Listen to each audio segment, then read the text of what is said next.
Ang pelikulang ito ay tungkol sa paggawa ng isang pelikula tungkol kay Jose Rizal. Nothing is taken for granted, pati ang pagkabayani mismo ng national hero.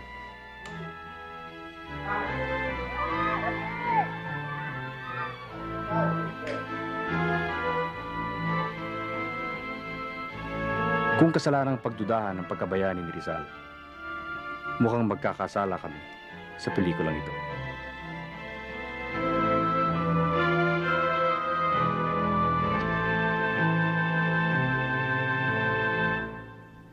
Tingnan mo to. Akala mo malaking tao. Madrama, bayani, 4'11 lang pala. 5'3". Pansot pa rin.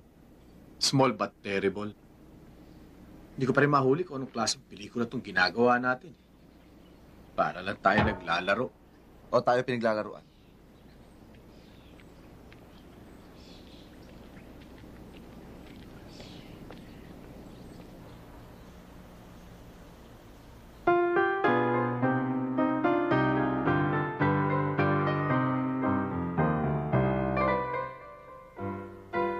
Sino si Rizal? National hero. The Great Malayan. The first Filipino, ang natatanging Indio Bravo. Si Lolo Jose, kung direct descendant ka. O baka naman related ka pa rin kahit paano. For example, kung mapapatunayan mong anak ka ng asawa ng pinsan ng asawa ng anak ng isa sa mga kapatid ni Rizal.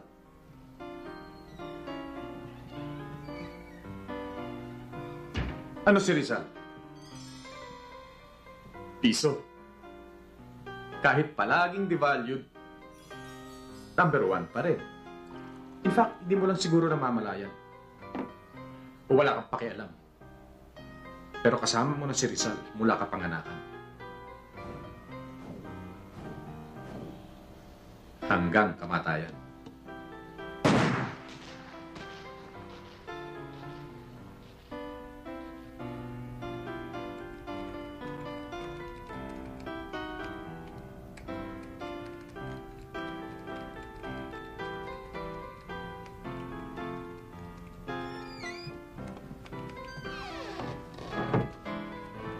Piso na lang ngayon si Rizal, oo.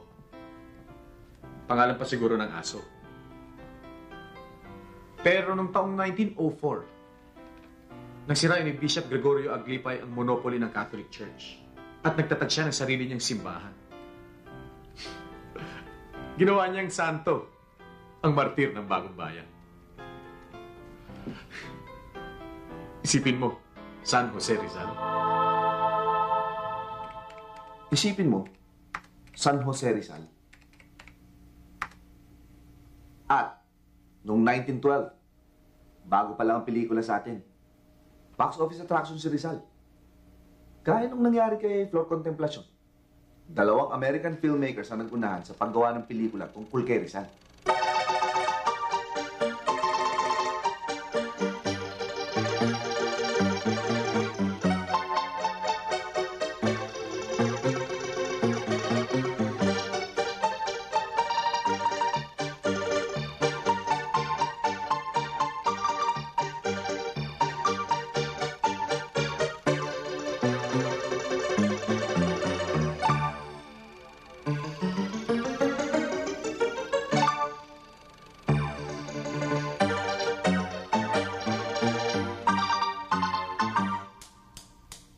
Sinong maunang matapos?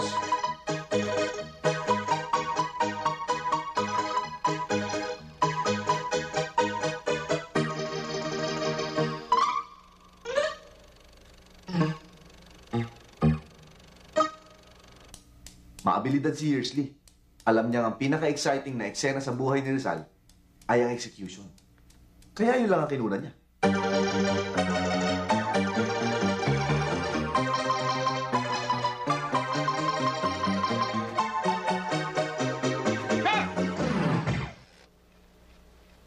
Sabihin mo naman doon sa mga tao, mula mukha sila mga karton. Yes, sir. Kumilos naman. You gotta make your voice louder, okay? Excuse me. O, dito tayo sa posisyon ni Yearsley.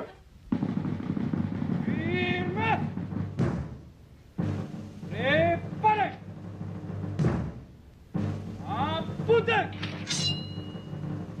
¡Fuego! ¡Dios, Dios, Señor! ¡Muerte a los traidores! Viva Espanya. Dahil sa karumal-dumal na krimeng yun, Sa wakas, napatalsik din sa Pilipinas ang mga Konyo Boys.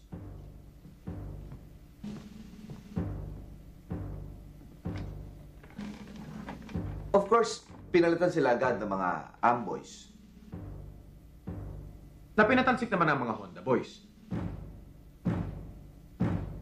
Na pinatalsik uli ng mga Amboys. Hanggang sa magwagi ang lahi ni Rizal. Ang lahi ng mga Indios Bravos. Ang bansang walang mga bayani ay isang bansang walang kasaysayan!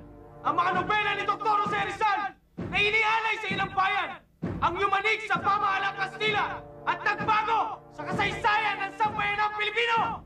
Ano pa ang hihigit sa pagsamba sa kanyang alaala? Kundi ang pagsasabuhay sa kanyang mga dakilang aral.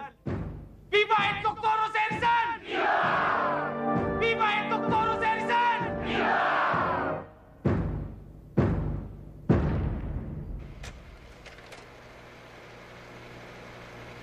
Dahil sa kanyang matinding pag-atake sa mga abuso ng simbahang katoliko ng kanyang panahon, naging malaking issue ang sinasabing retraction ni Rizal. Ako'y isang katoliko, at sa relihiyong ito, nais kong mabuhay at mamatay. Binabawi ko ng buong puso ang anuman sa aking mga salita, mga sinulat na di sang-ayon sa aking pagkatao bilang anak ng iglesia. Sinulat daw ito ng bayani nung huling gabi ng kanyang buhay. May nagsasabing genuine ang teksto, pero kaduda-duda ang pirma. Totoo bang kay Rizal ito? Gaya ng sinasabi ng isang panig? O pakaralang ng simbahan? Gaya ng sinasabi ng kabila? Pater Noster, et Deus Dante, Sancta Nomine, Sanctus Sude Sude, Agnatus Deus, et Deum Filiation, Pater Noster. Kung paranoid ang Catholic Church sa pagiging national hero ni Rizal, ginawa naman siyang Diyos ng mga kultong nagkalat sa bawat sulok ng bayan. Ang Kristo ng Katagalugan ay si Dr. Jose Rizal, ang Panginoon nating lahat dito sa sanlibutan. Ang Panginoon ng lahat dito sa sanlibutan. Ang paghihirap ni Burgos at paghihirap ni Rizal ay nangyari dito sa Katagalugan. Binitay si Burgos, binaril si Rizal, tinanggap na lahat at walang sinuway. Tinanggap na lahat at walang sinuway. Tuluyan na nga naging religion ng pagsamba kay Rizal. Kung nasaksihan lang niya ang takbo ng mga pangyayari, malamang hindi na siya nagpabaril sa luneta. ¡Pare! ¡Apunte!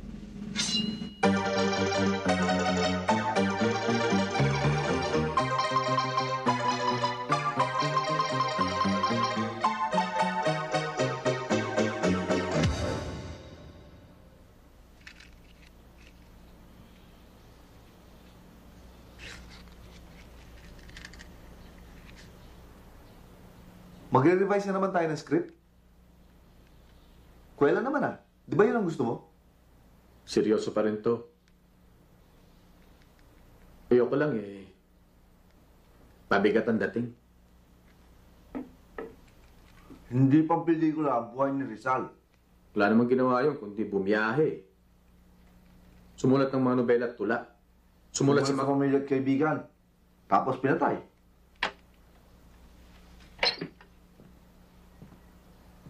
Rizal versus Bonifacio, ayaw mo? Gasgas na yon. Bonifacio na lang. Sugod mga kapatid! Walang class, hindi ilustrado. Rizal versus Contemplacion. Ang dating bayani at ang bagong bayani. From intellectual to TH. Parang sila binitay. Rizal pa rin. Huling hirit. Commercial para sa Centennial. MTV style. Ang patuloy nun, ha? Alin? Ang MTV o ang Centennial? Nasionalismo ko, no? Ang ibenta si Rizal na parang deodorant. Rizal deodorant? Wala pang ganun Agua Rizalina. Para hindi ka mag-amoy inyo.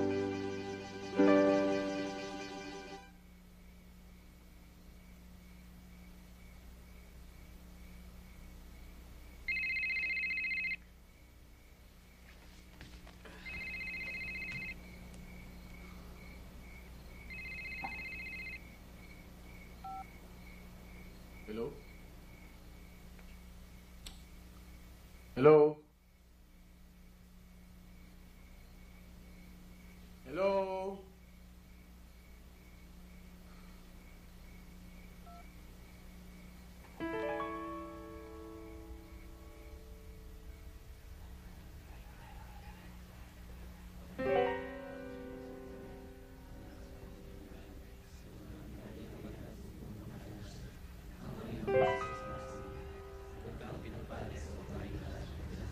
In nomine Patris, la real fuerza, et Filii, opresión, autoridad, et Spiritus Sancto. Consuelo.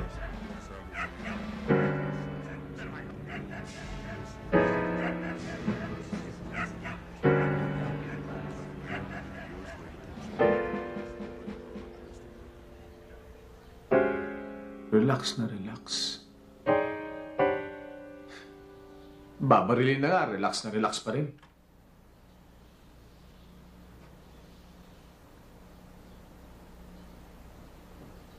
Kamukha siya ni Charlie Chaplin?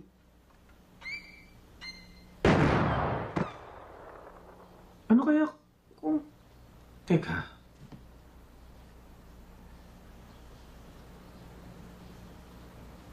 Detective story. Yun ang pelikulang ito. Detective story. Investigasyon sa pagkabayani ni Rizal. Detective story.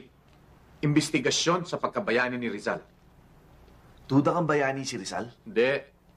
Pero may mga tanong na nangangailangan ng sagot.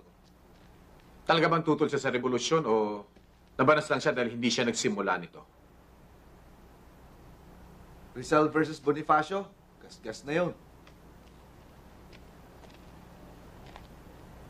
Nung nag-live-in sila sa Dapitan, talaga bang nalibugan siya kay Josephine o nag-sex nga kaya sila? Bakla si Rizal? May rosaryo ba siya sa kamay nung binaril siya? Retraction controversy na naman. Patay na ang issue yan. Wala nang relevance. Bakit? Basta. Boring. Bali wala yan. Sa akin, bali meron.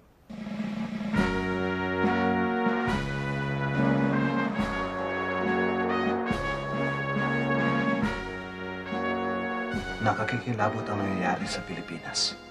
Inaabuso nila ang ngalan ng relihiyon para lamang sa ilang piso. Ipinagbibili nila ang relihiyon para palawakin ang kanilang mga asyenda.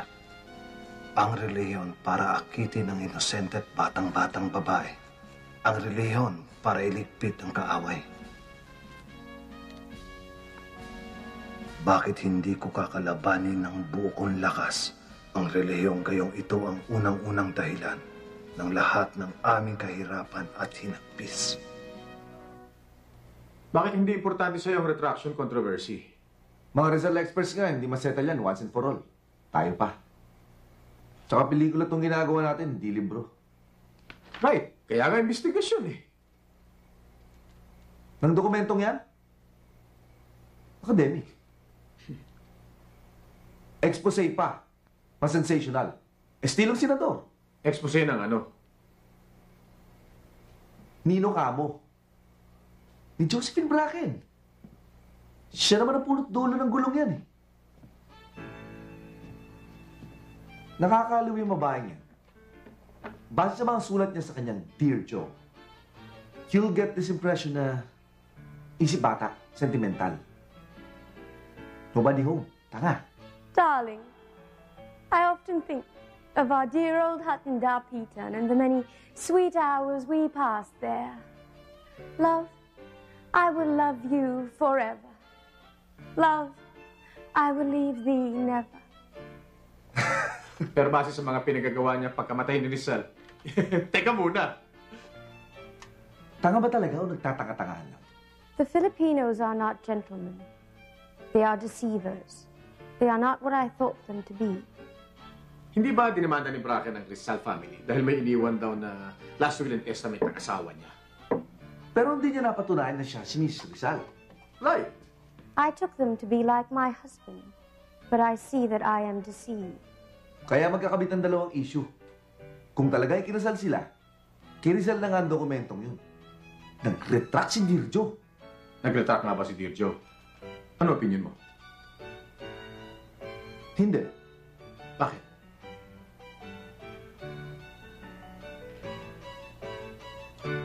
National hero.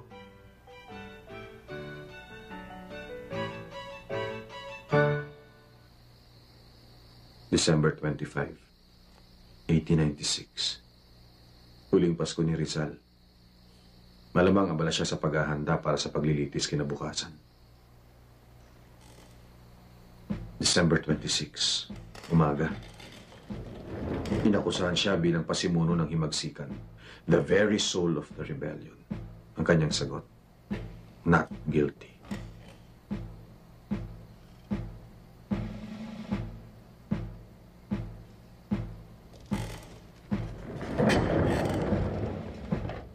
December 28, inaprubahan ng Governor General ang sentensya. Death by firing squad 2 days later. Di nagtagal. Alam na ito ng buong Maynila. Maliban kay Rizal. Tumakbo raw ang asong ito sa bangkay ni Rizal. Kung mali aligid, payak-iyak.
Trining, basahin mo nga uli ang huling bahagi.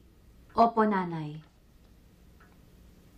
Nagsusumamo ako sa inyong ekscelensya na kaawaan ng isang abang ina sa napipintong pagpitay sa kanyang minamahal na anak.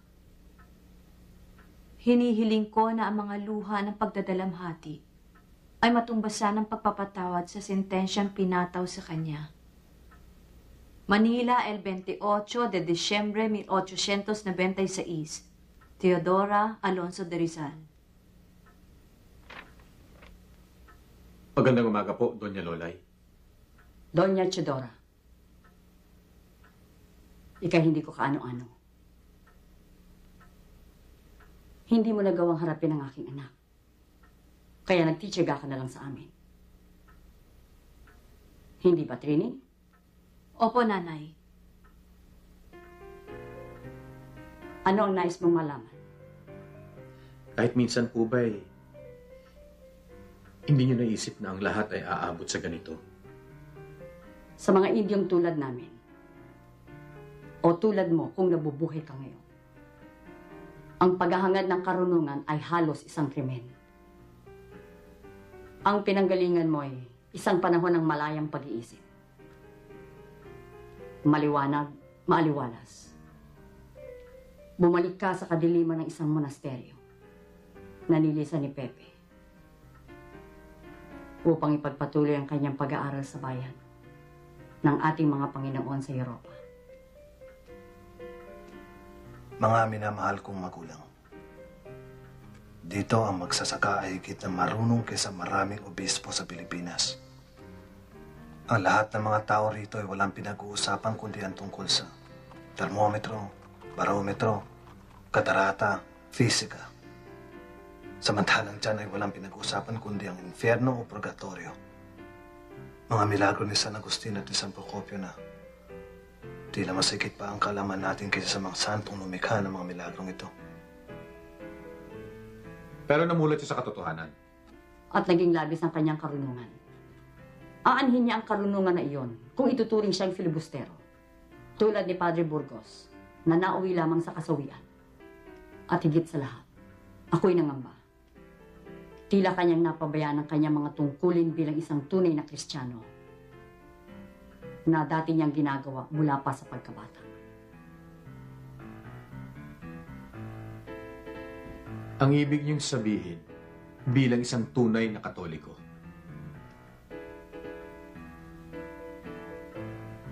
Mahal kong nanay, kung ano man ang aking pinaniniwalaan ngayon, ay aking pinaniniwalaan dahil napag-isipan ko ng gusto. Dahil hindi matatanggap ng aking budhi ang anumang bagay na hindi naaayon sa matuwid na pag-iisip. Masisisi mo ba ako? Nasa Europa siya. Nakikipag-ulayo sa mga agnostiko. Kung ano-anong pumasok sa isip ko. Baka tuluyan na siyang nawala ng tiwala sa Diyos. O mas masahol pa. Baka naging protestante na. Maaari kong hayaan ang isang pangyayaring para sa akin mahiwaga kung ito'y nagbubuhat sa isang tunay na pangyayari. Ngunit kailan may hindi yaong nagmumula sa isang kapabalaghan. Pero kayo mismo yung nakapag-aral, Doña Teodora. Pambihira sa bayan ito. Siguro naman naunawaan yung ibig niyang sabihin. Mangyari pa, sapol sa pagkabata. Hindi na siya tumigil sa paghahanap ng sinasabi niyang liwanag. Binantaan ko siya sa mga panganib na nababalot ng liwanag na yon. Ngunit ipinakita ko pa rin yun sa kanya. Doña Teodora, magbalik loob kaya ang inyong anak? Sa relihiyon ng mga fraile, si Pepe mamamatay ng mapayapa. Bala kaya niya pakasalan si Senyorita Bracken? Tama na.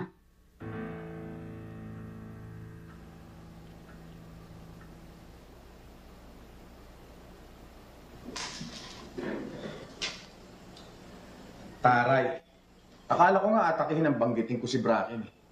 Paano mo na-imagine si Lolay? Suot ba niya kanya makapal na salamin? Ito, yung puwit ng baso. Importante to. By that time kasi naalis na ni Rizal ang katarata niya sa dalawang mata. Hindi yun accurate. Alam ko, pero pelikula ito. At saka si Teodora Alonso de Rizal ito. Ayoko naman magmukha siya tutubi. Hindi yun accurate. Magandang umaga po, Doña Teodora. Ay. Hindi society matron si Lolay. Kahit nanay ni Rizal, edukada. May pagka-prom dito. Di ba mahilig pa nga raw magngangat? Magandang umaga po, Doña Teodora.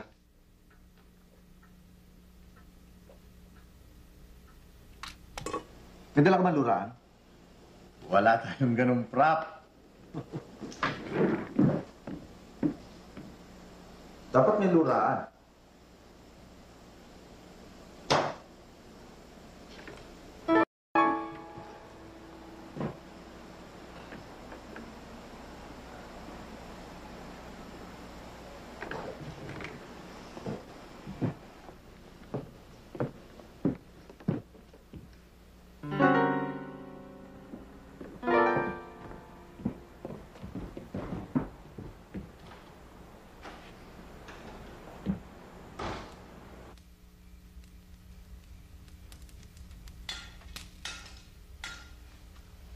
Kailangan kumilos na tayo ngayon.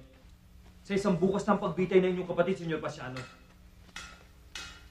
Nangangatal na sa takot ang mga Kastila at hawak na natin ang Cavite. Isang probinsya pa lamang yan, senyor. Ang iba'y nag-aalsa na rin. Hanggat hawak nila ang Maynila, hawak pa rin nila ang bayan. Hindi ako makapaniwala sa aking naririnig. Si Dr. Rizal ang inspirasyon ng ating magsikan. Alam ko ang nasa sa loob ni Pepe. Kailan may hindi siya sasang-ayon sa isang marahas na hakbang na walang pag-asang magtagumpay. Nakatitiya kayo? Meron ba kayong baril, rifle at munisyon? Paano kayo lalaban? Sa pamamagitan ng itak, pinatalas na kawayan, ng kamao?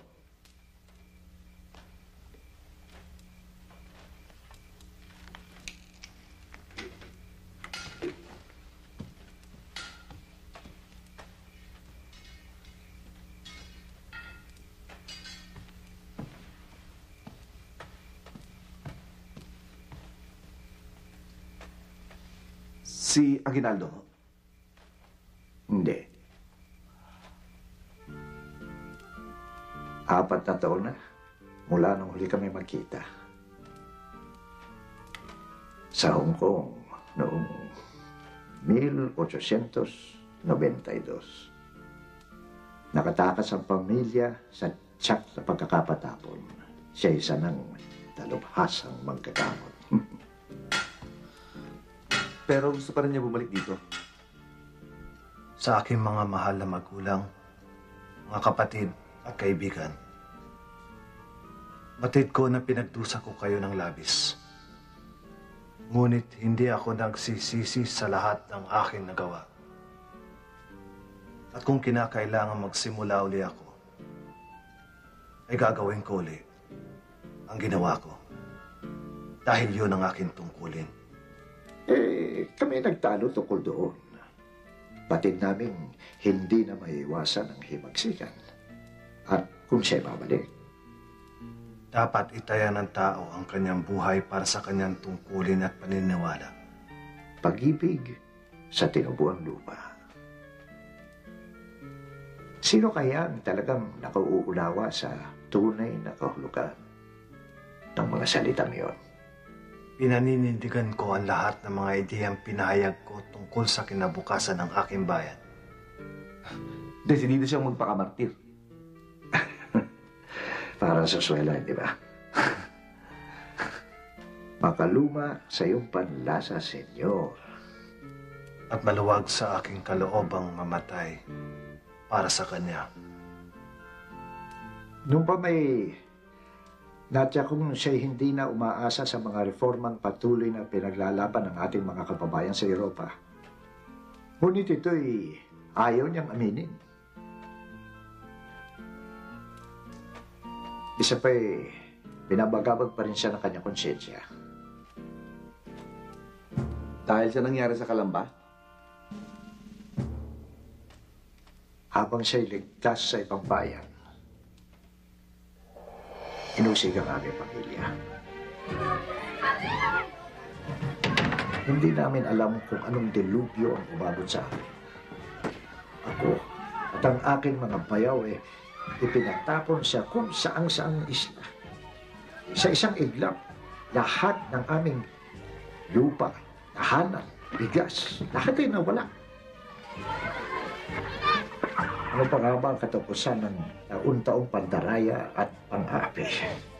Sundin ang loob mo dito sa lupa para ng sarami.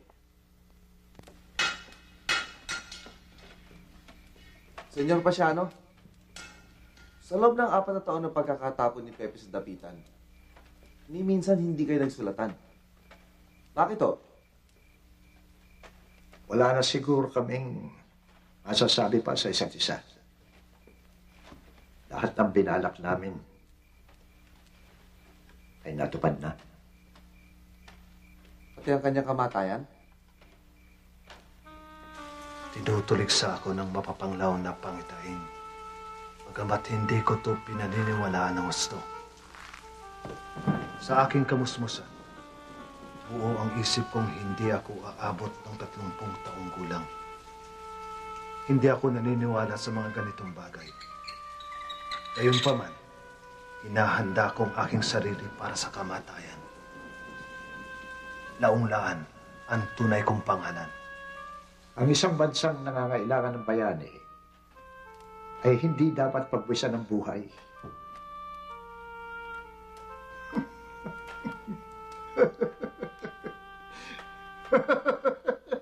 Ano hong nakakatawa?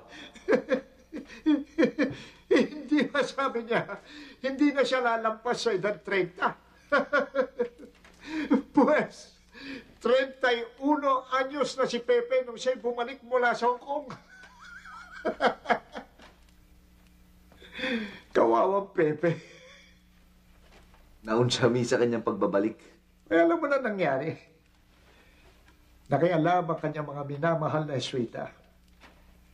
At sa halip na bitay, siya'y pinatapon na lamang sa tapitan. Ang inyong kataas-taasan at pinagbubunying Gobernador General ng Islas Pilipinas. Ako si Jose Rizal Mercado y Alonso. Lisensyado sa Medisina at sa Filosofiya at Letras mula sa Universidad ng Madrid. Ay magalang na nagpapahayag na ako'y pinatapon sa islang ito na hindi man lamang pinahintulutang ipagtanggol ang sarili. Hindi maaaring mamatay sa labas ng simbahan si Pepe. Kailangang iligtas ang naliligaw na kaluluwa ng dating Atenista.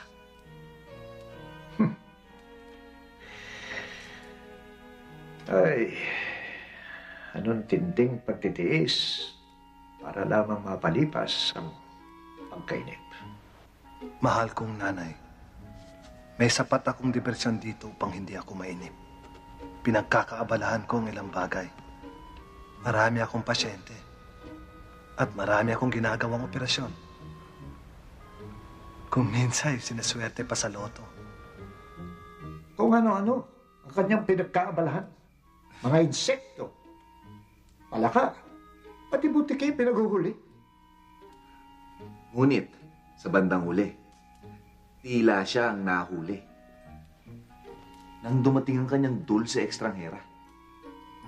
Si Josefina.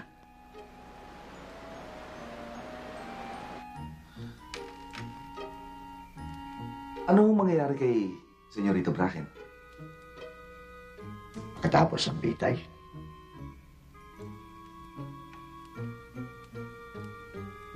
Malamang, magtungo siya rito. Kasama ang aking mga kapatid. Pakasala kaya siya ni Pepe? Hindi.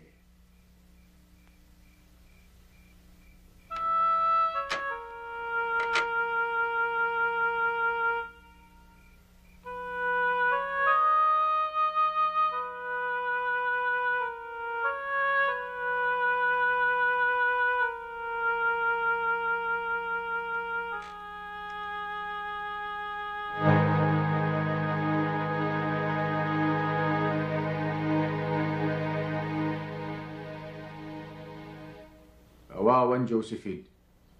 Kay Rizal pa pumatol. Naging target tuloy ng historical chismis. Sinungaling kasi. Kinukulot na kaya siya ng Rizal tungkol sa kanyang nationality? Siguro. Pero polite si Rizal eh.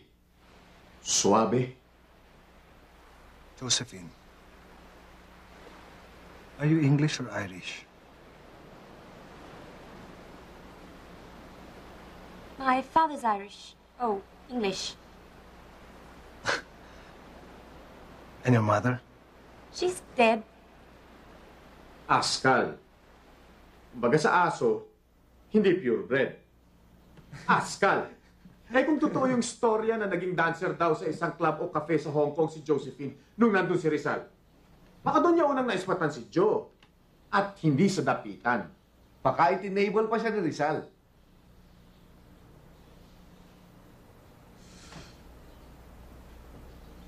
Sinong dadalo sa kanya?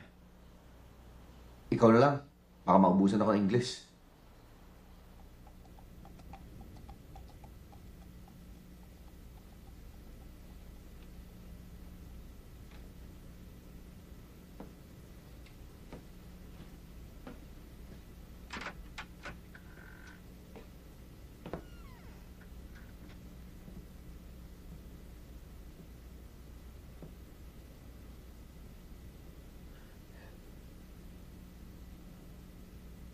Miss Bracken?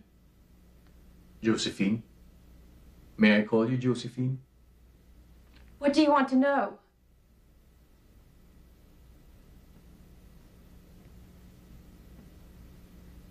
Have you been allowed to visit Senor Rizal since his detention?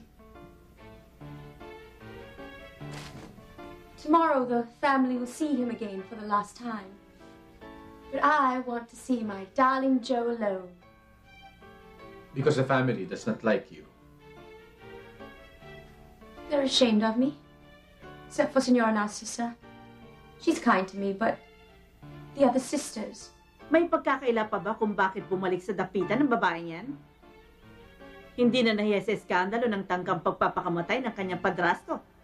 Yora Maria, likas yata sa mga babaeng banyaga ang pagiging walang hiya. Miss Bracken, you are a disgraceful woman. They say in my face that I'm a disgraceful woman because I'm not married to Joe. They accuse me of spying for the friars. They think I was sent to Dapitan to seduce Joe into marrying me. Is this true? Even if it were true, how could the friars be sure that Joe would fall for me? What kind of life awaits me, Dr. Rizal? Should I take care of an old blind man forever? I have no money. But now's the time he needs you. You don't know what kind of man he is.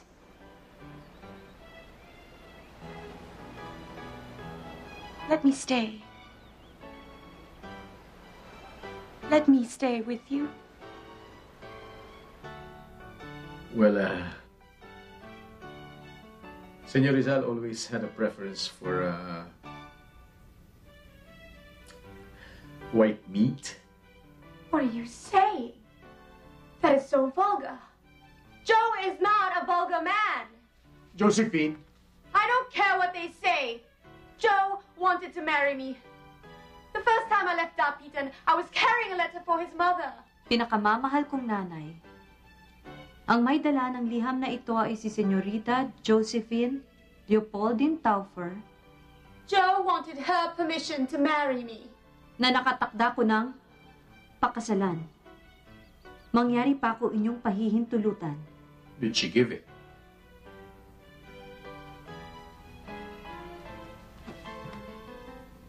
Yes. You wish to live with us?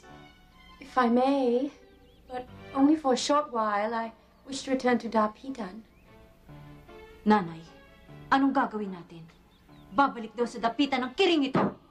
Trinidad!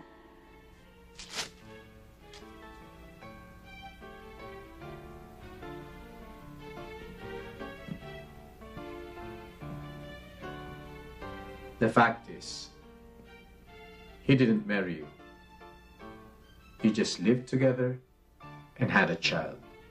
Yes, but that didn't help. Died. He referred to certain problems in that letter. What did he mean by that?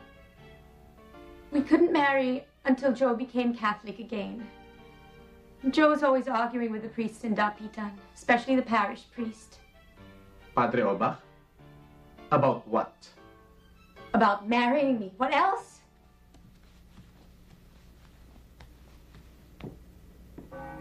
Pumapayag na ako sa inyong mga kondisyones. Sa wakas. Sabihin niyo na sa akin kung anong dapat kong isulat. Pagkaraan ng 3 taon, kung nalalaman namin noon na babae lang pala magpapabago ng iyong isip. Gusto niyo magpakasal kay Señorita Bracken? Senyor Rizal, hindi laro ang banal na sakramento ng matrimonyo. Walang alaga ang isang kapirasong papel kung sa inyong puso't isipan walang tunay na pagsisisi.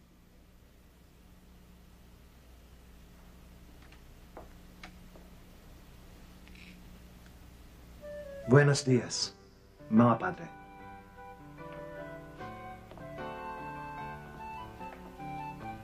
He couldn't marry you until he became a Catholic again. And he didn't want to do that. No, not exactly. He had to write something for Padre Oba. About becoming a Catholic again. He wrote something, but they argued again. What about? Kapag tinanggap namin ang inyong retratasyon, nangangahulugang pumapayag din kayong ipalatala ito. Pero nakalimutan niyong pumirma. Pumayag muna kayo sa pagpapakasal namin. Bago ako pumirma. I think Padre Obach wanted the permission of the bishop first, and Joe didn't like that. Or maybe he did. Hindi ko pwedeng desisyonan yan. Ikukonsulta ko ito sa Arsobispo ng Cebu. Kaliwaan, mga padre. Anyway, whatever Joe may have written, he didn't sign. Padre Obach was angry. Padre Balaguer was angry. Padre Balaguer? Joe was. The other priest. What's the matter?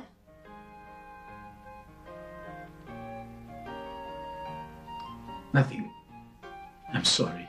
So, Senor Rizal took the unsigned document with him. No, not exactly. Wait. Let me think.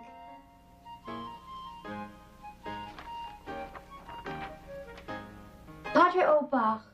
Oh, was it the other priest? Anyway, one of them told me that Joe had changed his mind. Well, which is it? What really happened? I wasn't there. What do you think happened? Politics. I don't care about politics. What are your plans now? I don't have any. I want to stay in Manila, but the family's ashamed of me. Except for Senora Narcissa, she's kind to me, but the other sisters. I know that already. What are you going to do now? Now, I'm going to pray. I'm going to pray that my darling Joe marries me before he dies.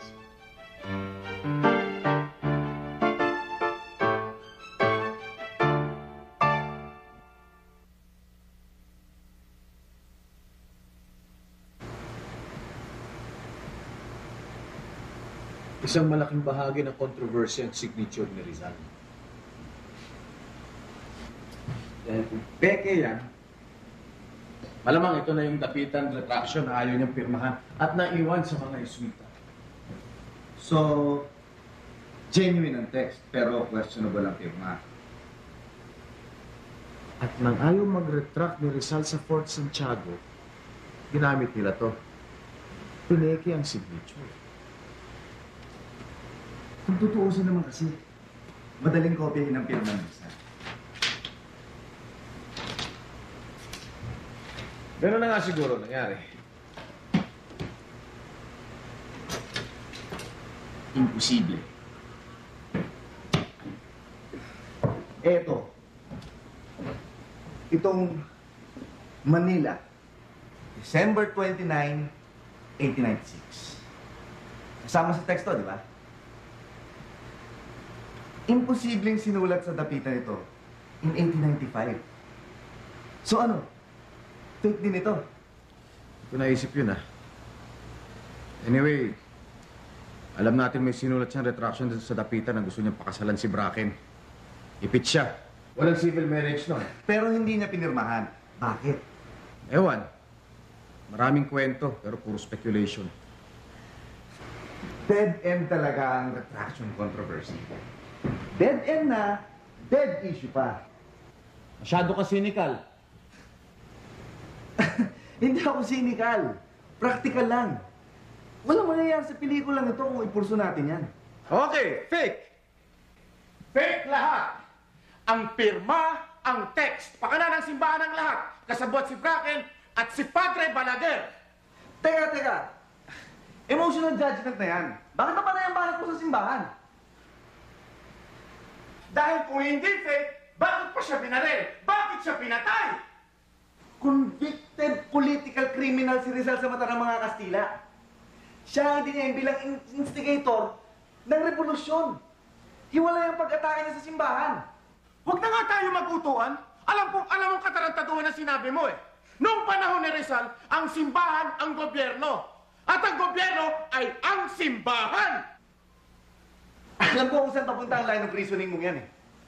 Para maging relevant at kontrobersyal ang pelikula natin ito, palalabasin mong ganun pa rin ang sitwasyon hanggang ngayon. Hindi ba totoo?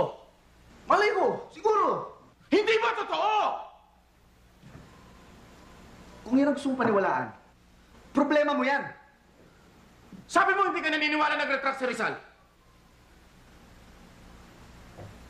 Pwes, nagbago ng opinion ko.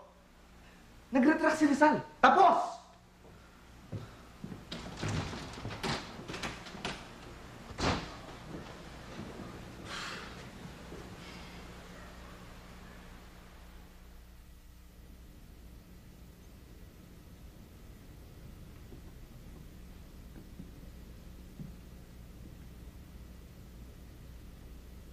Senyor Narcisa, magandang gabi. Magandang gabi rin sa'yo.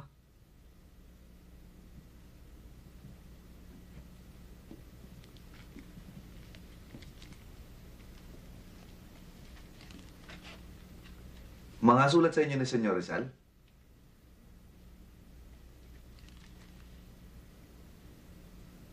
Si Josefina, tulog na ba siya? Talagang wala kayong tiwala sa kanya. Kaya ninyong lahat.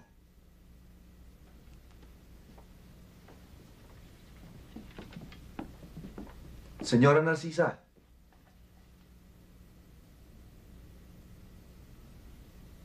Ako'y wala sa dapitan noong unang dumating si Josefina.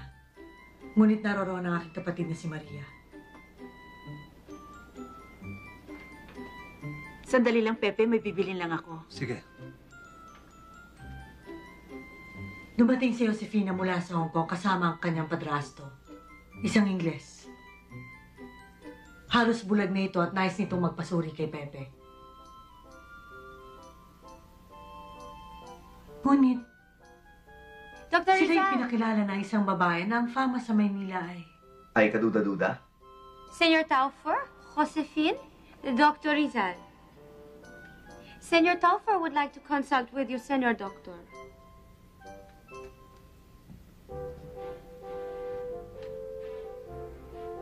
Tila madalas makita ang babaeng ito sa arsobispado o kung di man sa katedral.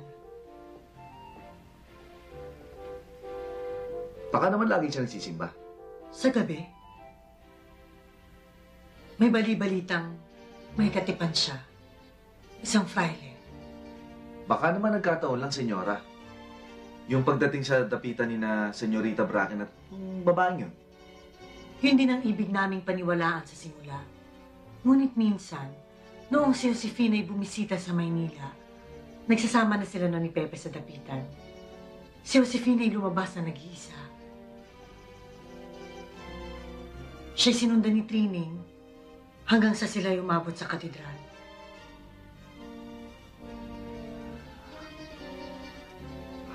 Wala silang balak magsimba. Ipagpaumanin niyo, senyora. Pero, sa kabila ng lahat, tinatanggap niyo ba na si Josefina? Inaruga niya ang aking kapatid. Batid ng Diyos kung gaano kahalaga yung kay Pepe. Maamo siya at masunurin. At hindi matigas ang ulo. Ang kailangan lamang namin ay bayaran ng pari. Ngunit hindi namin kailangan gawin ito. Maaaring sabihin ng publiko na iskandalo ito. Hindi may pagkakailang isang iskandalo nga. Ngunit masasabi mo bang malaking iskandalo ang aming magandang pagsasama kaysa pagsasamahan ng napakaraming mag-asawa? Minsan ko lamang nabisita si Pepe sa dapitan. Alam kong malungkot siya, ngunit hindi ko inakalang aking nakita. Mga 4 na taon ang nakararaan. Isang araw na gaya nito, nung ako'y dumating dito, Nyora Sisa, tahimik ang lahat. Naglaho na ng lubusan ang kanyang kasiglahan. Naglaho na ang Pepeng kilala ko sa pulpa sa pagkabata. Ang pakiramdam ko'y parang lubusan ako nag-iisa. Napabayaan. Para bang ako ay nalambungan na ng langit. Bakit di niya sinubukang tumakas? Eksilo nga siya pero pinayagan siya tumira sa sarili niyang lupa. Pinayagan siya magbukas ng eskwela. Alam mo nang sagot sa iyong tanong. Ayaw niya maging takas. Pero wala siya nagawang krimen. Ba't ganyan ang kapatid ninyo? Nakakabanas. Alam mo na rin ang sagot dyan. Si Pepe. Dapat tumakas siya. Hindi ba yan din ang ibig ng aming pamilya? Kung gayon, sinabi niyo sa kanyang sitwasyon dito sa Maynila. Na nanganganib ang kanyang buhay kung sakaling pumutok ang himagsikan.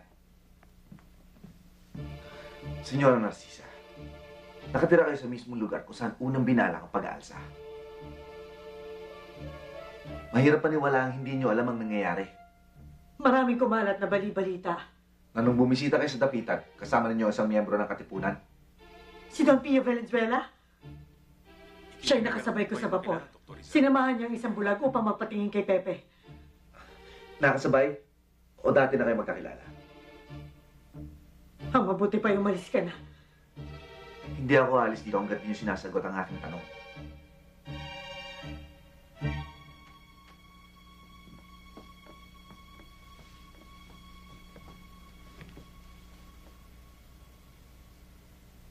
Senyora Narcisa.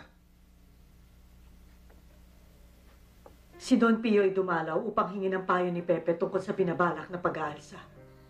Katipunan ang tawag sa kilusan. Itinatag ito 4 na taon nang nakalilipas. Nung mismong araw na nailathalang pinatapon kay rito. Ano ang layunin ng kilusan? Himagsikan. Nakita nila sa mga sinulat ni Pepe na ang tanging kaligtasan ng bayan ay ang paghiwalay sa Espanya. Totoo.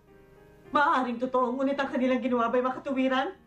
Dr. Rizal, pinapunta ko rito para hingin ang inyong payo o ang inyong pagsang-ayon. Senyor Valenzuela, nakapag-aral kayo.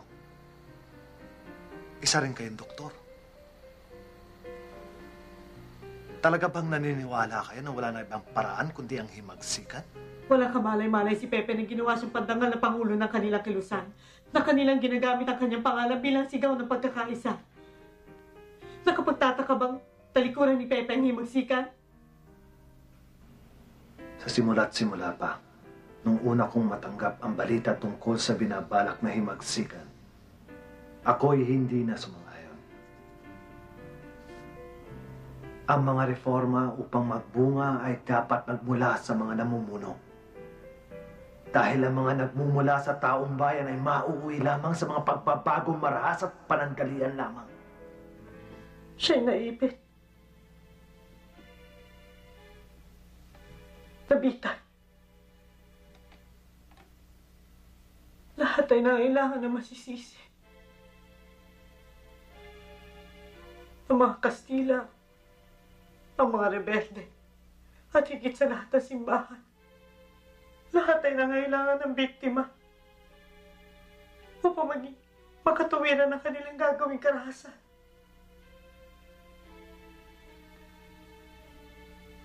At ang biktimang yun ay si Pepe.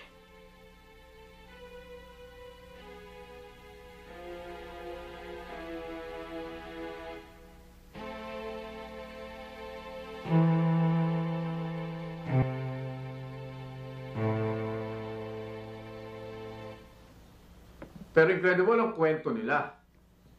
Sino gagong maniniwala kay Padre Balaguer? Wala nang ibang account ng mga pangyayari noong December 29 kundi ito. Kahit sarili niyang pamilya, hindi makapaniwalang bumaliktad siya. Ni minsan, hindi nila nakita ang retraction document. Oh, eto, interview kay Trining. O Doña Trining in 1922. Tinanong siya tungkol sa retraction, kung naniniwala siya rito. Doña Trining, sa inyong opinion, may sinulat bang retraktasyon ang inyong kapatid? Yan ang sinabi ng mga Heswita. Ngunit ipakita nila ang dokumento upang paniwalaan namin. Yamang alam na alam ko ang sulat ng yumao kong kapatid. Hanggang sa ngayon, wala silang naipapakita. Pero iba ang sinasabi ng mga... Walang katotohanan ng bagay na yan. Yan ay panlilinlang lamang at paninira sa isang taong patay na. At wala nang magagawa. Siyempre, may sagot ang simbahan. Nawala ang dokumento. Hindi nawala. Misplaced. Okay. Misplaced. For close to 40 years hanggang 1935. Nang makialam ang Diyos, bigla na lang sumulpot ang mahiwagang dokumento. O ito. Ito ang account ng paring nakahanap ng missing document. Isang paring Kastila. Noong 1933, nasumpungan ko ang archives ng simbahan. Noong panahong yun, parang bodega lang ang archives at nakatambak sa mga estante ang mahahalagang papeles. Noong 1935, naging archivist na ako. Contra la masonería, los documentos de retractación. Ang mga dokumento ng retraktasyon ng mga Pilipinong mason at mga bayaning nagbalik sa dibdib ng inang iglesia ay nasa aking mga kamay. Teka. Sandali lang. Mabalik tayo kay Doña Trini. Edited ang kwento mo. Nagbigay siya ng isa pang interview. Noong 1949, 2 taon bago siya namatay. Nabasa mo ba ito? Of course. Pero bugnutin niya siya noon eh. Old maid na ulianin pa. Doña Trining, ano po ang inyong opinyon ngayon? Nagpakasal ba ang inyong kapatid? Opo. Bilang regalo sa kanyang asawa, iniwan niya ang kanyang dasalan. Kung gayon, nagbalik loob siya. Dahil sa lumabas na dokumento, ako'y naniniwalang totoo pala ang retraktasyon ng aking kapatid. Namatay siyang isang Katoliko. Pero, hindi ba't nagpahayag kayo noon na walang katotohanan ng retraktasyon ni Dr. Rizal? Hindi ko matandaan gumawa ako ng ganung pahayag. Hindi niya matandaan dahil matandang-matanda na siya. Sinay na siya nung interview yun.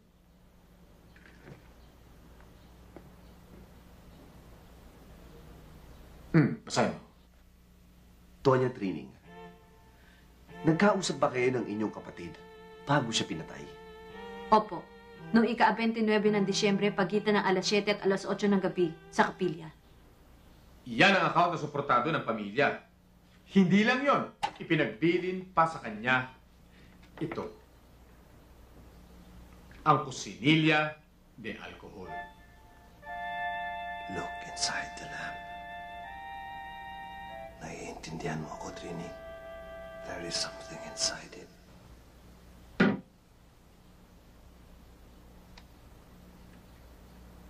Tragic ang mga huling taon ng kawawang kapatid.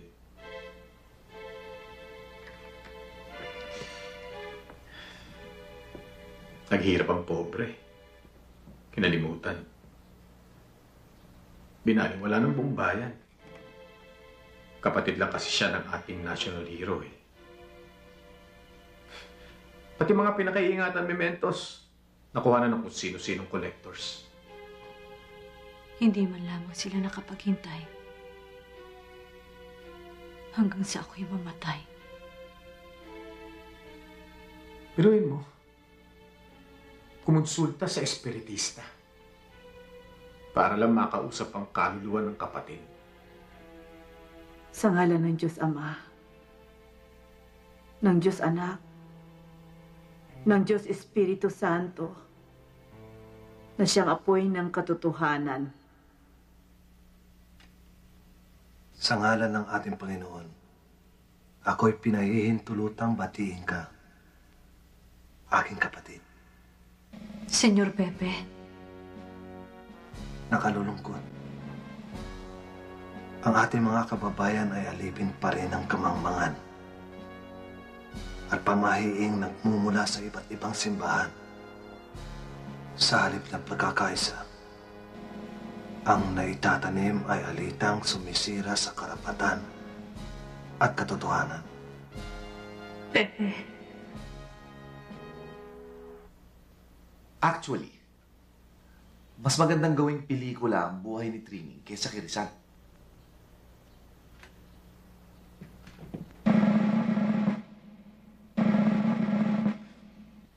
Look, let's face it. Ang punot dulo ng retraction controversy ay ang Jesuits. Kung anong sinabi nilang nangyari noong December 29, 1896.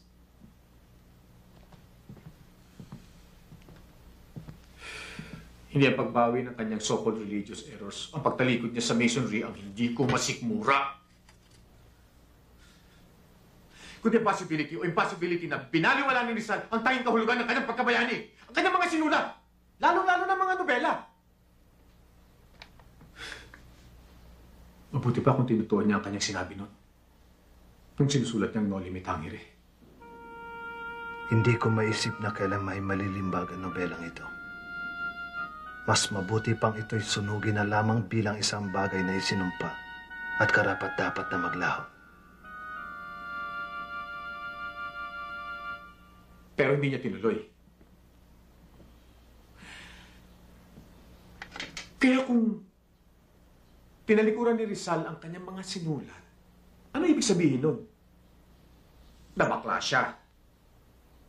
Natakot siya nang ma-realize niyang, finally, eto na. Papatayin na ako. Pero hindi ba 1892 pa lang? Handa na siya magpakamartir. Parang sarsuelang araw, sabi ni Pasiano. Buuna ang kanyang loob. Sa kauna-una ang pagkakataon. Ako hindi niya pinagbigyan. Buo na loob niya. Pati mga religious convictions niya, wala na makapagbabago. Bakit siya magpapanit? Para pakasalan lang si Josephine Bracken? I don't care what they say. Joe wanted to marry me. Bakit pa tayo gagawa ng pelikula tungkol sa kanya? Paano siya naging bayani? Paano siya naging national hero kung pati revolusyon tinalikuran niya? Nakapagtataka bang talikuran ni Pepe ang himagsikan? Isa pa, uso pa ba mga bayani ngayon?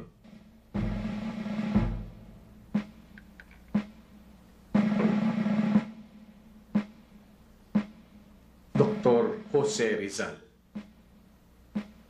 Bayaning Third World.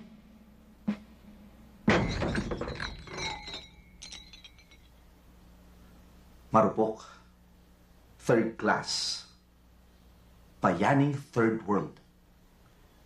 Yan ang title ng ating pelikula.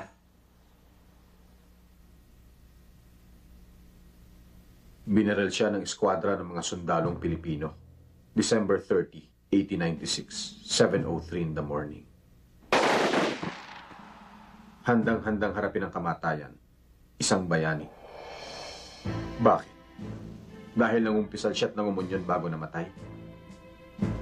In nomine Patris et Filii et Spiritus Sancti. Amen. O dahil totoo siya sa kanyang paninindigan hanggang sa huli? In nomine Patris et Filii et Spiritus Sancti.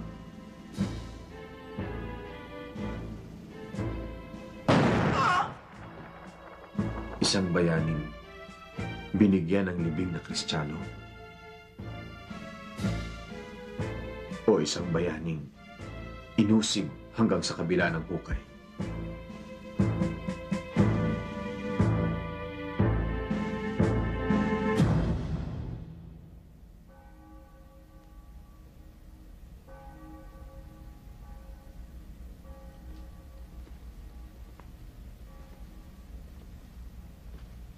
Buenas noches, Padre Balaguer. Buenas noches. Nakaka-estorbo po yata ako. No también, hijo, pero kailangan tapusin ko ang napakagandang kwento ito. Siéntese.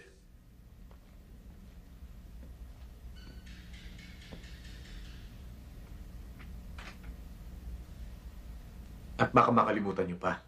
Si, ito ang matagal ko ng pinagdarasal. Ang konversiyon total de Dr. Rizal. Nagbalik loob si Dr. Rizal. At ako, ang testigo principal. Matapos nilang madeklara ang sentensyang kamatayan, si Dr. Rizal ay nilipat sa isang kwartong ginawang kapilya solo para sa kanya, para matamo niya ang kapayapaan sa kanyang ultimas oras sa mundong ito. Meron pa akong isang magandang kwento. Noong estudyante pa si Dr. Rizal, siya'y gumawa isang munting imahen del Sagrado Corazon de Jesus. Hindi gaano maganda, pero mainam ang forma. Estoy segurado que Dios protegió esa estatuita. Dahil nang humingi ng tulong ni Dr. Rizal, isa sa amin ang nakalala sa imahen. At alam mo ba, hijo, kung ano ang unang sinabi si Dr. Rizal nang dumating ang mga padre sa kapilya, Mga padre, baka sakali po lamang na nasa inyo pang aking munting imahe ng Sagrado Corazon. Si, Senyor Rizal. Narito ang puso ni Jesus na 20 anyos nang naghihintay sa iyo.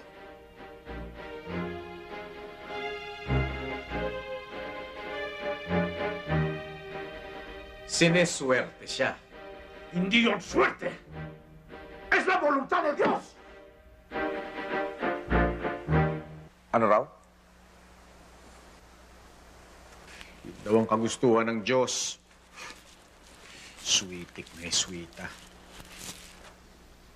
Pero siya lang ang may account ng mga pangyayari noong December 29, di ba? Dumating ako sa kapila ng alas 10 ng umaga. Kasama ko si Padre Villaclara, isa sa mga dating profesor ni Dr. Rizal sa Ateneo. Dr. Rizal nos recibió con mucho cariño. Pero hindi natagal ang argumento. Padre, ako'y naniniwala sa malayang kaisipan. Hindi ko matatanggap ang anumang batayan ng katotohanan maliban sa sinasabi sa akin ng aking kaisipan. Tome, coja eso. Ang mahal na Virgen, pinagalayan niyo ng debosyon noon sa Ateneo pa kayo.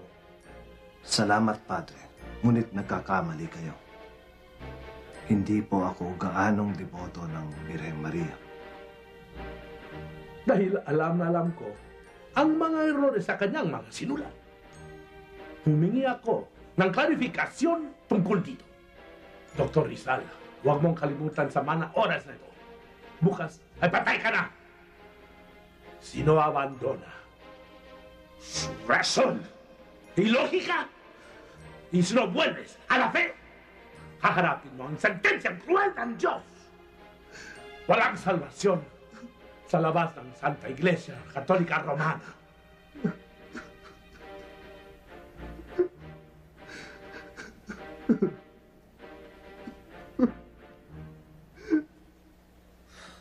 Ano? Convincing ba?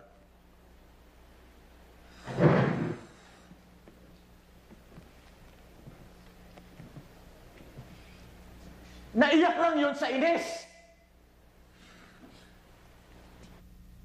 Padre, ano nangyari nung dumalaw ang kanyang ina? Ay, hijo. Qué cosa más dolorosa y emocionante. Bagay di ko malilimutan sa tanang buhay ko. Nag-encuentro sila. Pues, bawal mag-absar, pues, nahawak ang kamay sa kanyang ina. Nay, patawarin niyo ako. Humingi siya ng tawad. At umiyak niya. Hindi yun ang kwento ng pamilya. Nanay, pakiusap. Kakaunti ng oras natin. Hingin niyo ang aking bangkay matapos ang lahat. Nais kong mailibing ng marapat. Nandun din ang ibang mga kapatid na babae. At ilang pamangkin. Pati si Josephine. At kay Trining na marunong sa Ingles, ibinulong niya. Look inside the lamp. There is something inside it. Look in my shoes. Padre, sino paniniwalaan ko? Kayo o ang pamilya ni Dr. Rizal?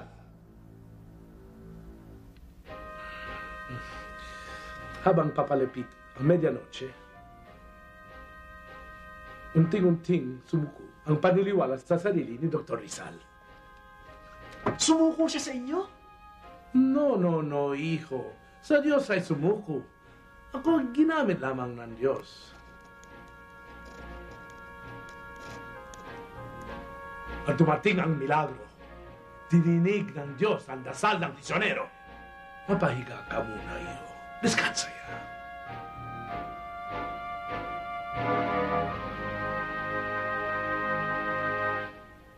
hindi na siyang dating Rizal, ilang oras lamang ang naglilipas. Pagkatapos? Pagkatapos, y después. Y después, pues siya natulog. Natulog na mahimbing. Pero 1:30 de la madrugada, siya nagising. Padres, nais ko pong magumpisa. At lahat sa mga testigo, apektado sa maravillosang esena. Hindi lamang ang mga anghel, pero para toda humanidad. Bendisyonan niyo ako, Padre, sapagkat ako'y nagkasala. Nakonfesa siya. Wala nang Dr. Rizal, el campeón de la lógica. Wala nang Dr. Rizal, el duro de cabeza. Pagkatapos? Pagkatapos siya natulog muli. At narangising siya.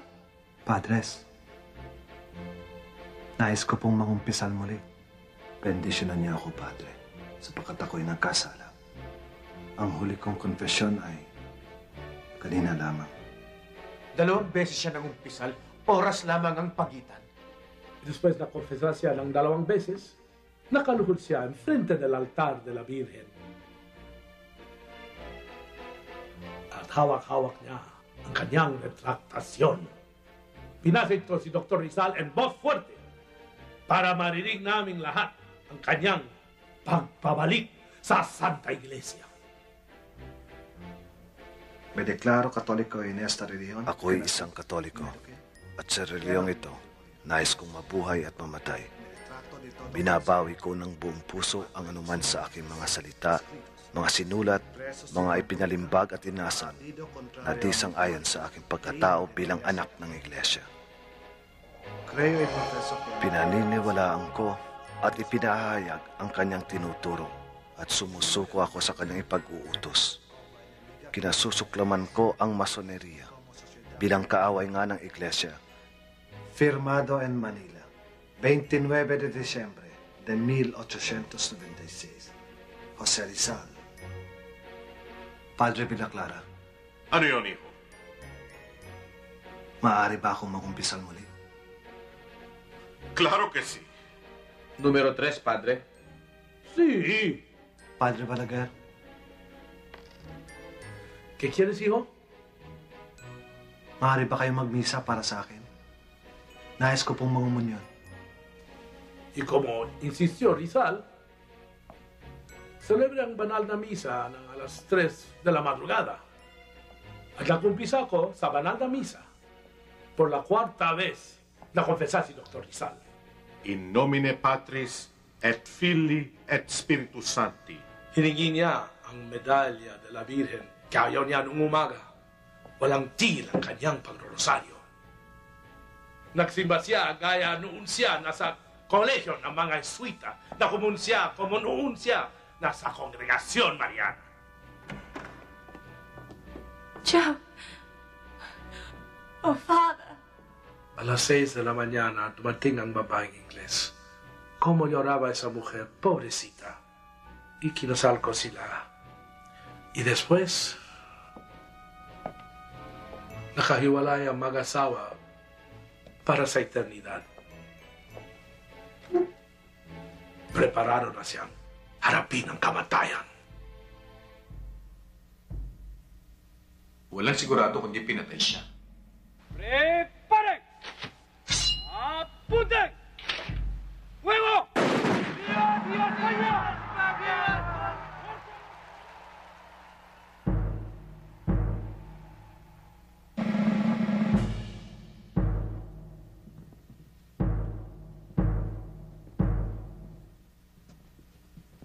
Training.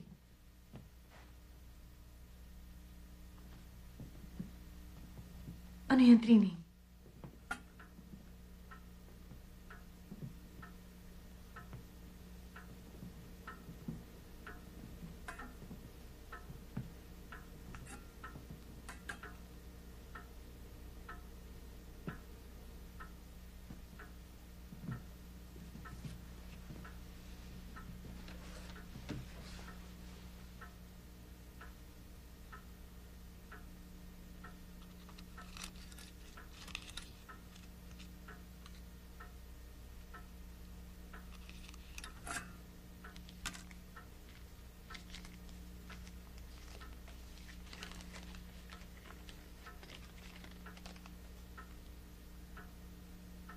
Adios, patria adorada. Región del Sol querida. Isang tula. Isang tula ni Pepe. Ito ang habilin niya sa atin. Sa ating lahat. Ang sapatos. May itinago din siya sa kanyang sapatos. Imposible, Trining. Mahigpit nilang binabantayan ang kanyang libingan. That lamp belongs to me.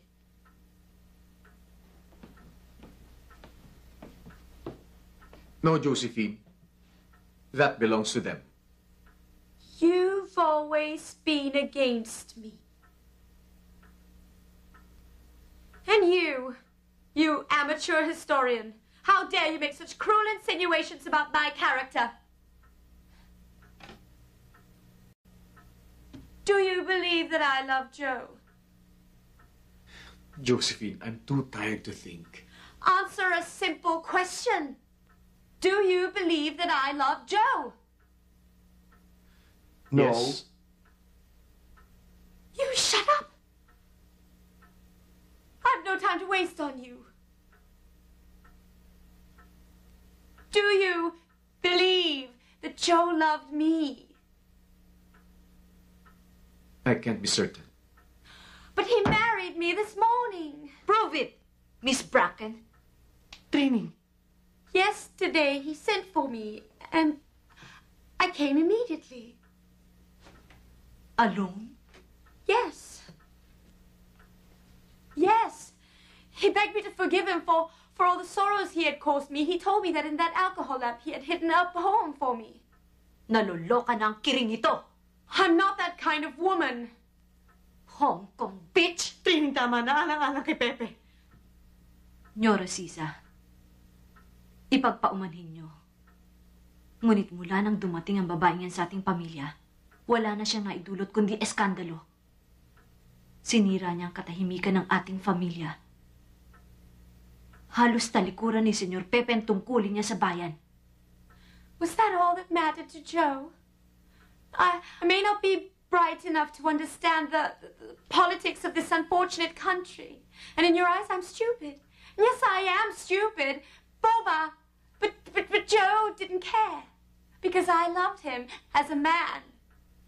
Josefina, you took care of Pepe when he needed it most. For that, I'm grateful. Naglaba, nagluto ng pansit, gumawa ng suman, bagoong. Mga gawain ng isang katulong. Trining, tumigil ka na. Josefina, please. This is not the time to fight. We have just lost our brother. And I a husband. Josephine. Did you sign a marriage contract?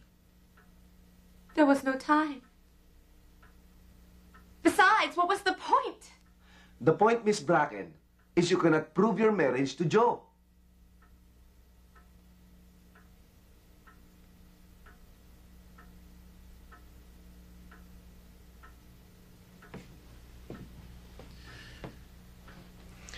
Josephine, we may never speak again, so let me ask you now. Is it true that your stepfather molested you? That his blindness was caused by syphilis? And the child? What child? The child that died. Was it really Joe's? Now I know I shall have to fend for myself. You have no pity. I shall never be good enough for their precious dead brother. And to you, I shall always remain an embarrassment to your great national hero. To most Filipinos, Josephine Bracken is the woman Rizal truly loved. They say he married you. But he did marry me. How many times do I have to tell you? Won't you ever understand? Either Joe is my husband, or I am nothing. Yo soy la viuda de Rizal.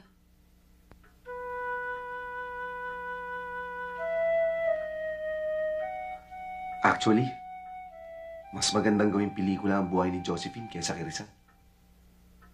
Maraming dapat sagutin si Rizal.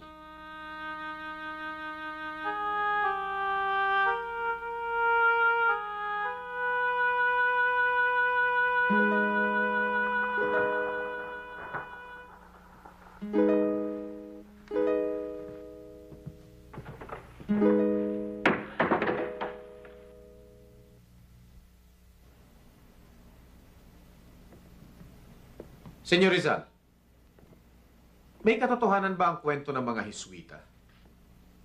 Ginawa nila nararapat nilang gawin? Ginawa ko nararapat kong gawin. Putang ina, sawang-sawa na ako sa pasikot-sikot na pangangatuwiran. Bakit ba napakahalaga ng retraktasyon sa iyo, senyor? Ang katotohanan ay katotohanan at iisa lamang ang anyo nito. Ganun nga sana.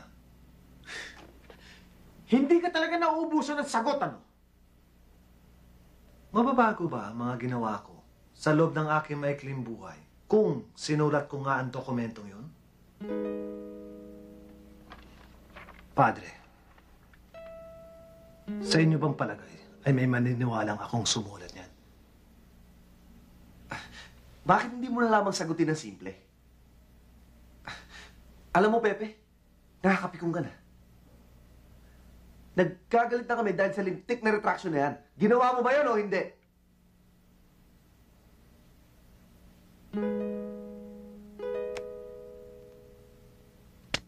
Todas. Pues bukas todas ka.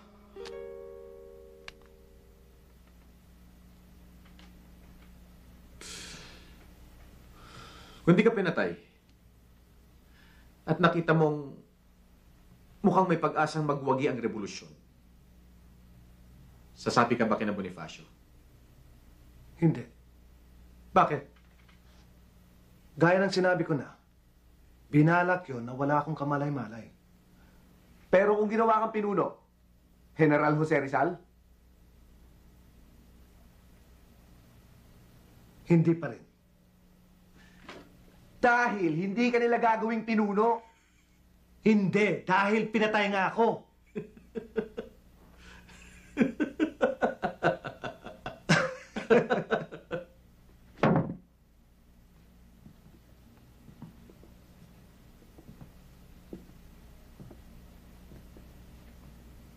Anong tinago mo sa iyong sapatos? Hindi na mababawi ang naagnas na ng panahon. Kasalanan ko ba kung palipasin nila ang 2 taon bago hukayin ang aking bangkay? Hindi kaya ang true account ng mga events ng December 29?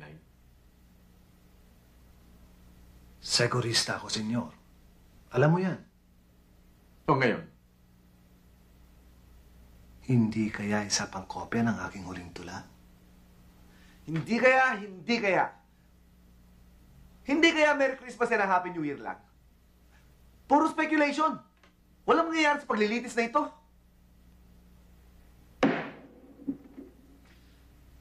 Senyor Rizal, malaking karangalan ba sa iyo ang pagiging bayani? Hindi ko ginusto maging bayani. Ah, talaga? Kaya ba ganyan ang itsura mo? Ang dungis mong tingnan, hindi ka nag-ahit? Pati costume mo. Hindi ka mukhang Rizal. Paano kayo nakasisiguro? Kung mag-isa lamang ako tagsusulat, dito sa Europa o saan man, kailangan ba lagi akong postura? Ba't ka naninigarilyo? Hindi naninigarilyo si Rizal. Dahil hindi ako si Rizal! Ako'y katang-isip niyo lamang para magkaroon ng saysay ang inyong ginagawang pelikula! Ikaw si Rizal! Binuhay ka namin para makilala ka ng gusto. Hindi naninigarilyo si Rizal. Sinulat mo yung kay Blumentritt. Nabasa niyo na ang halos lahat ng aking mga sinulat. Halos lahat ng naisulat tungkol sa akin. Ngunit hindi pa rin ninyo ako nakikilala. Sana sinunod yung sinulat ko sa aking pamilya. Anong sulat yon? Ang dami mong sinulat. Anong volume? Page number? Ilibing niyo ako sa lupa. Lagyan nyo ng bato at krus sa ibabaw. Ilagay nyo ang aking pangalan, ang araw ng aking kapanganakan, ang araw ng aking kamatayan. Wala nang iba pa! Kahit na anibersaryo! Pwes, malas ka. Hindi yun ang nangyari. Namatay ka ang bayani. Hindi malas yun. Sinuwerte siya. Dahil kung hindi ka pinatay, tatanda ka lamang. Si Lolo simbugnutin, ulyanin. Tulad ni Trining, kinalimutan ng lahat. Sa halip na the first Filipino, The Great Malayan. the pride of the Malay race. Hinanap mo. Hindi. Hinanap mo ang kamatayan. Hindi para maging bayani. Mababago mo pa bang itinakda ng tadhana? Mababago pa ang itinakda ng tao.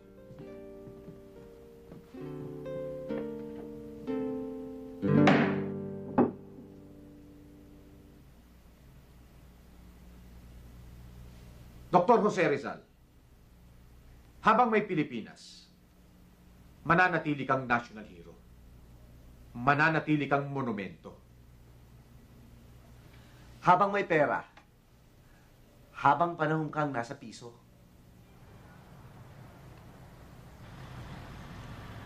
Ayaw mo na ituloy ang pelikula? Hindi sa ayaw. Imposible. Tama ka. Hindi pang pelikula ang buhay ni Rizal. Masyado maraming gray areas. Hanggang sa libro na lang siya. Bilib ka pa rin ba kay Rizal? Ikaw, bilib ka pa? Siguro naman, hindi ka bilib sa Rizal ni Balaguer. Kanya-kanyang Rizal. Mahirap pasagin yan. National hero. Mahirap pasagin yan.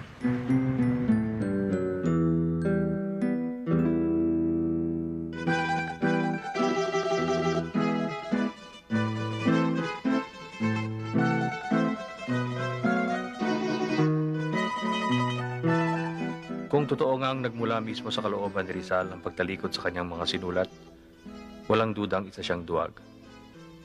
Pero iba ang sinasabi ng kanyang mga nobela, mga tula, mga liham at deklarasyon tungkol sa kanyang paninindigan at pag-iisip, at makikita mong hindi dapat magduda.